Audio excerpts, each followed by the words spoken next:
안녕하세요. 오늘의 데일리 뉴스레터에 오신 것을 환영합니다. 1. 가짜 정보. 2.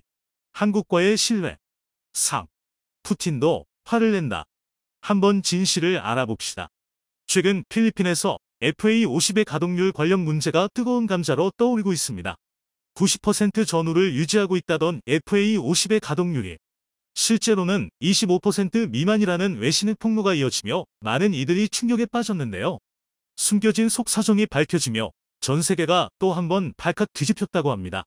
이러한 논란 속에 말레이시아 정부 대표단이 한국 공장을 방문할 예정임이 밝혀지며 전 세계의 관심이 쏠리고 있습니다.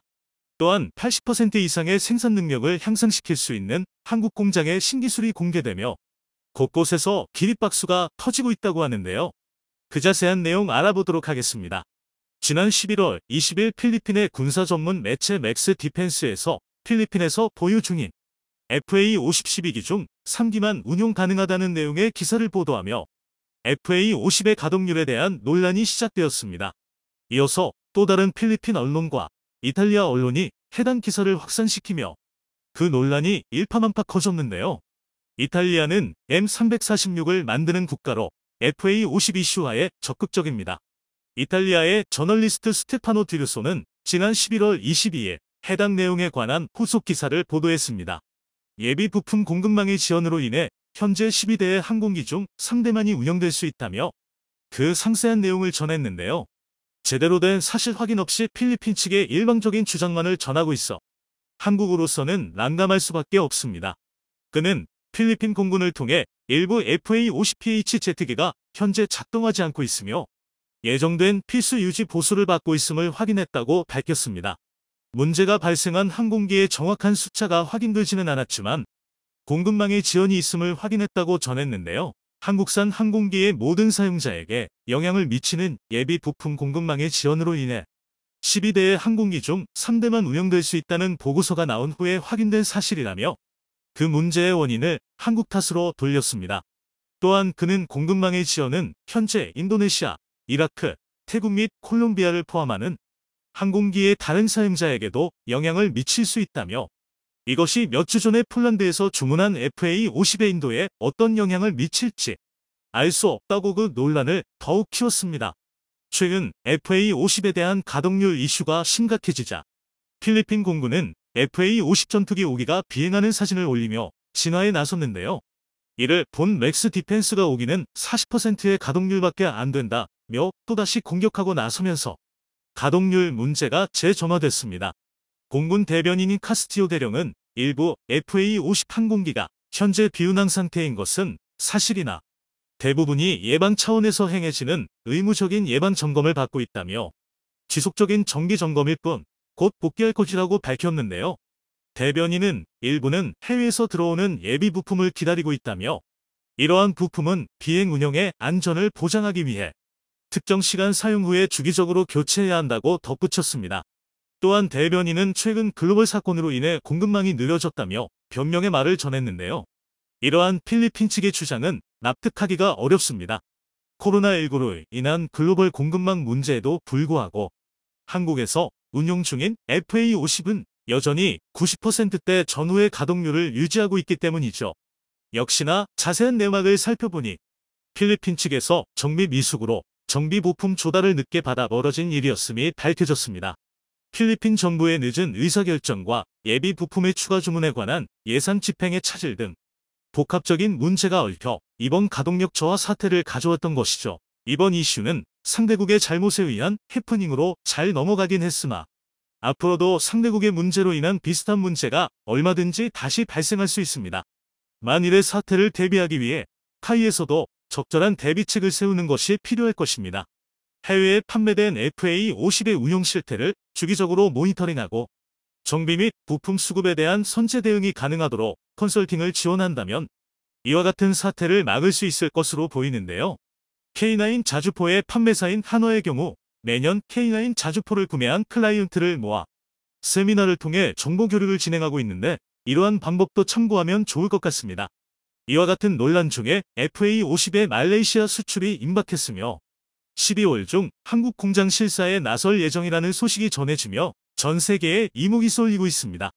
최근 말레이시아의 군사 전문 매체인 디펜스 시큐리티 아시아는 말레이시아 정부 관계자의 말을 인용해 정보대표단이 오는 12월 한국을 찾아 FA-50의 제조사인 한국항공우주산업 카이 공장을 방문할 것이라고 전했습니다.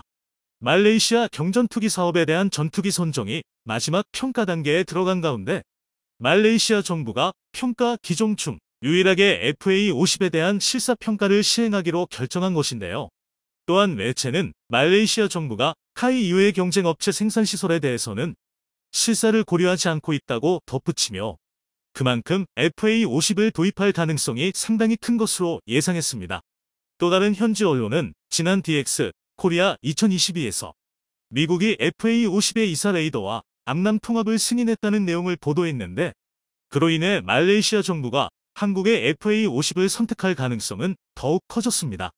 지난 폴란드와의 계약 역시 미국 측의 승인으로 인해 본계약이 이루어질 수 있었는데요.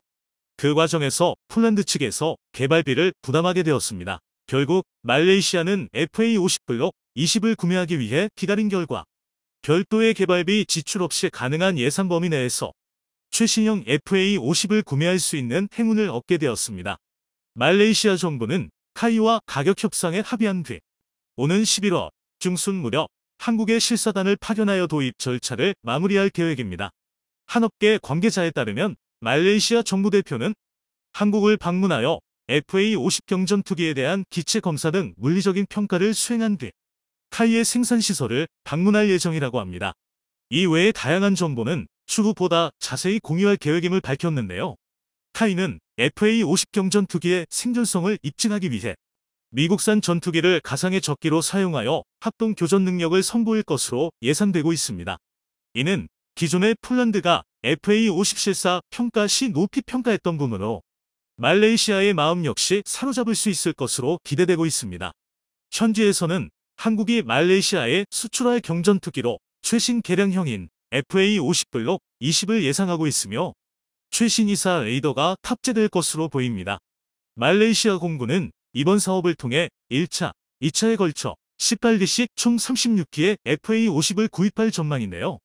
계약이 성사될 경우 FA-50 블록 20은 폴란드 도입 예정인 48기를 포함하여 총 84기의 판매를 확보할 수 있게 됩니다. 그 가운데 제작 기간을 80%나 단축해 생산 능력을 향상시킬 수 있는 카이의 신기술이 공개되면서 곳곳에서 기립박수가 터지고 있다고 합니다.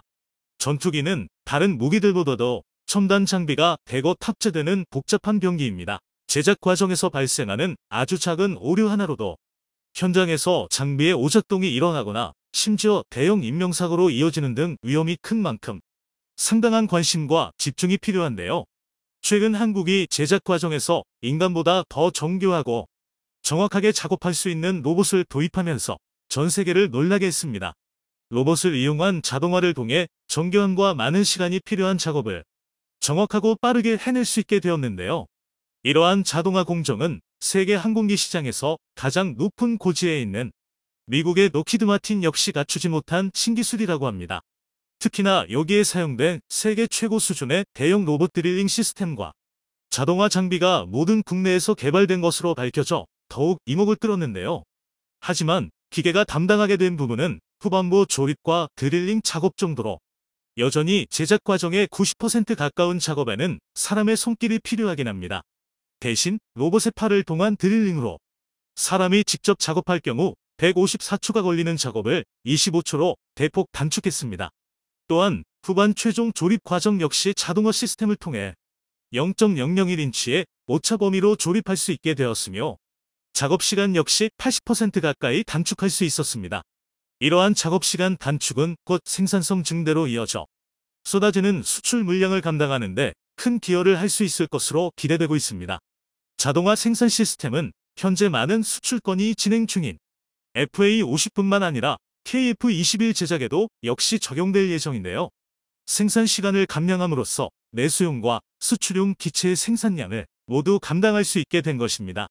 그동안 많은 네티즌들이 넘치는 주문 물량에 기쁨을 표하면서도 한편으론 우리가 부족하면 안 된다며 수출 기체를 위해 공군에 넘길 기체 수가 부족해질 것을 우려해왔습니다.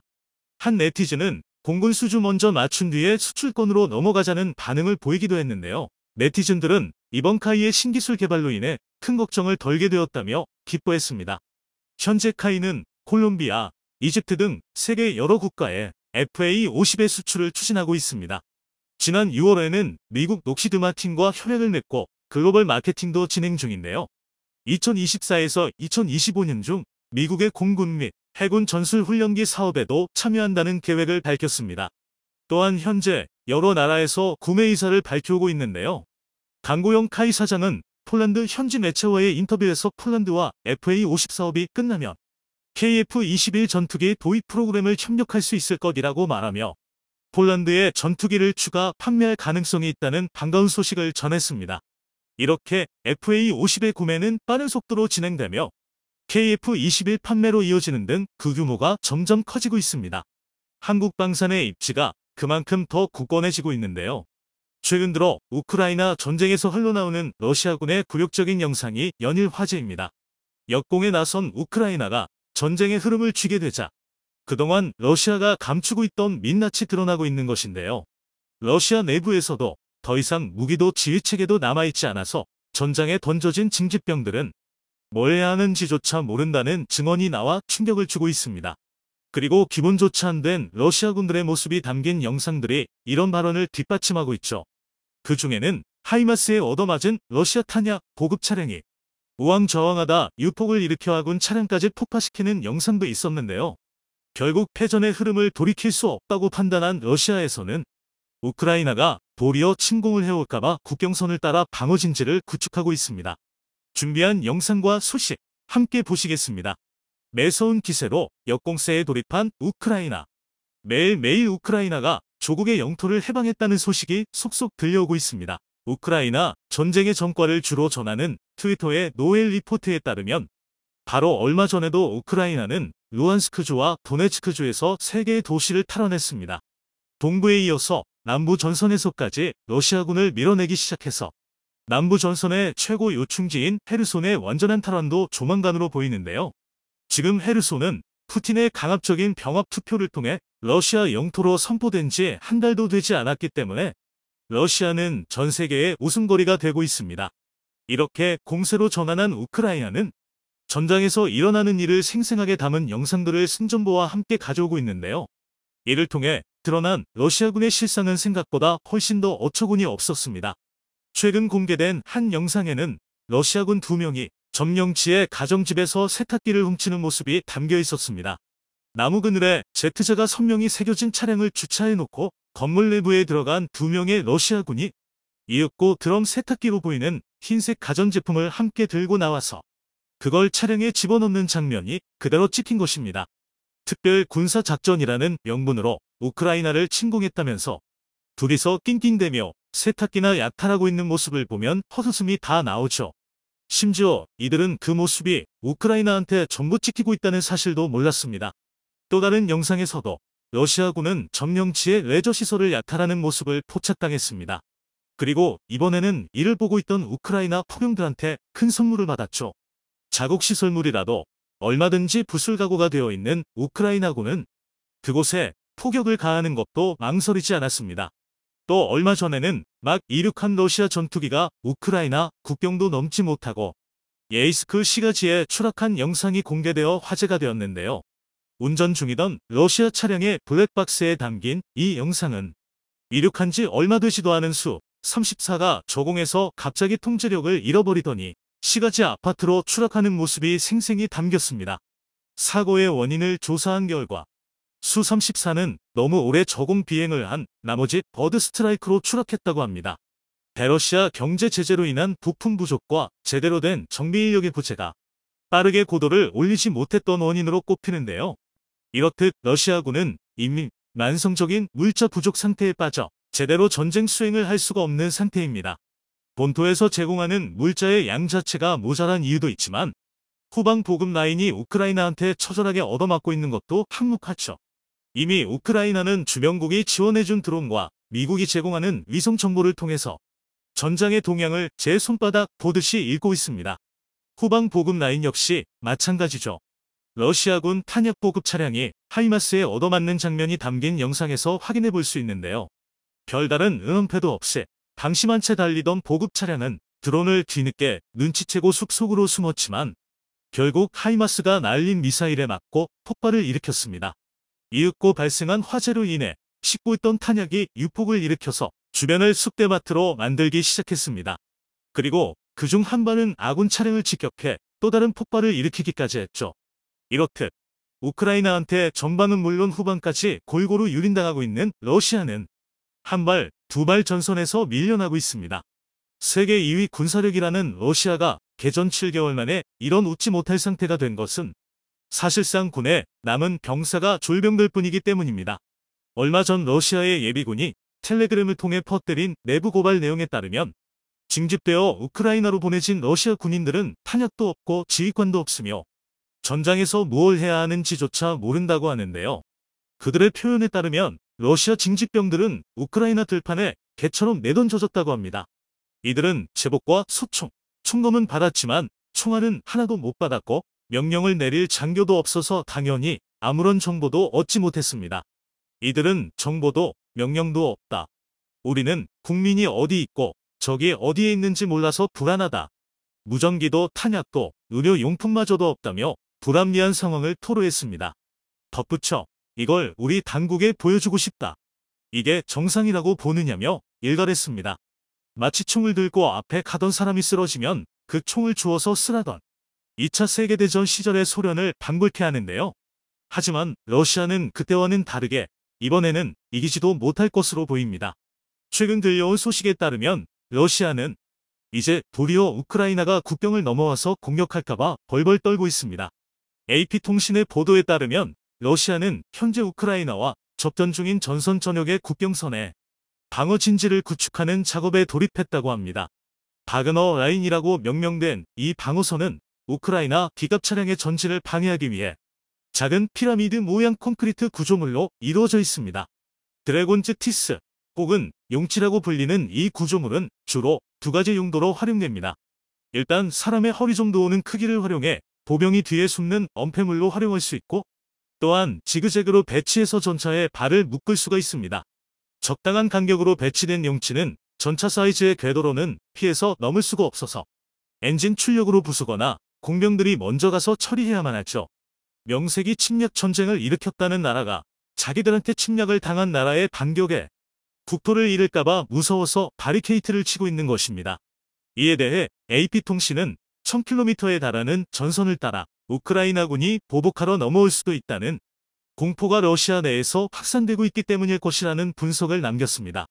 그도 그럴 것이 러시아는 그간 점령지에서 자행한 입에 담을 수가 없는 짓들에 대한 업보가 있고 우크라이나의 공세를 피해 도망가면서 전쟁 기간을 통틀어 손실한 장비 7,500대 중 3분의 1에 달하는 2,440대를 우크라이나에 노획당했기 때문입니다. 우크라이나가 자신들이 내버린 탱크를 몰고 자신들이 했던 일을 되갚아주려 올지도 모른다고 생각한 겁니다. 물론 우크라이나의 전쟁 목적은 어디까지나 잃어버린 국토의 탈환이고 이를 달성한다면 러시아의 국경까지 넘지는 않을 것입니다. 상식 이하의 행동을 반복하는 러시아와는 다르게 말이죠. 결국 능력도 명분도 없으면서 침략 전쟁을 시작했던 러시아는 이렇게 얼마 못 가 한계를 드러내고 매일 치욕만 당하고 있습니다. 거대한 러시아의 순식간에 집어삼켜질 것 같던 우크라이나는 반대로 전 세계의 지원을 등에 업고 러시아를 몰아붙이고 있죠. 상황을 뒤집을 자신이 없어지자 러시아는 이제 핵 무기 카드를 흔들어 보이면서 발악을 하고 있습니다. 아무리 앞뒤 분간이 잘 안 되는 러시아라도 핵무기가 정치적인 요소를 띠고 있음은 인지하고 있는 듯한데요. 어떻게든 우크라이나를 상대로 핵을 쓸 명분을 만들기 위해 억지 주장을 펼치기 시작했기 때문입니다. 바로 더티밤인데요. 더티밤은 재래식 폭탄에 방사성 물질을 결합한 무기로 핵폭발과 같은 파괴적 위력은 없지만 광범위한 지역을 방사능으로 오염시킬 수 있어 금기시되어 있습니다. 러시아는 갑자기 우크라이나에 나토가 지원해준 이 더티밤이 있다면서 이걸 사용하는 것은 러시아에 대한 핵 선제 공격으로 간주하겠다고 이상한 생떼를 쓰기 시작했습니다. 23일 CNN 보도에 따르면 세르게이 슈이구 러시아 국방장관이 이날 미국과 영국, 프랑스, 키르키의 국방장관과 잇따라 전화통화를 하면서 우크라이나가 분쟁지에 더 티만 쓸까봐 우려된다고 주장했다고 하는데요.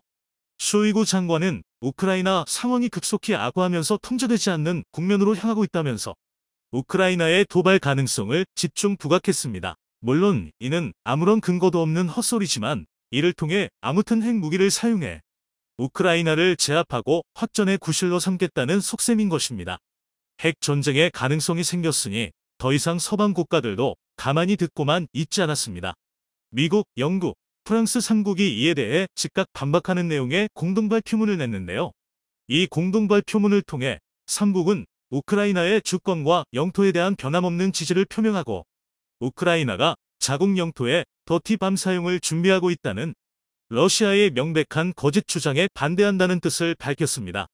덧붙여 전 세계가 이미 확전의 구실로 이러한 주장을 이용하는 러시아의 의도를 꿰뚫어보고 있다고 경고했죠.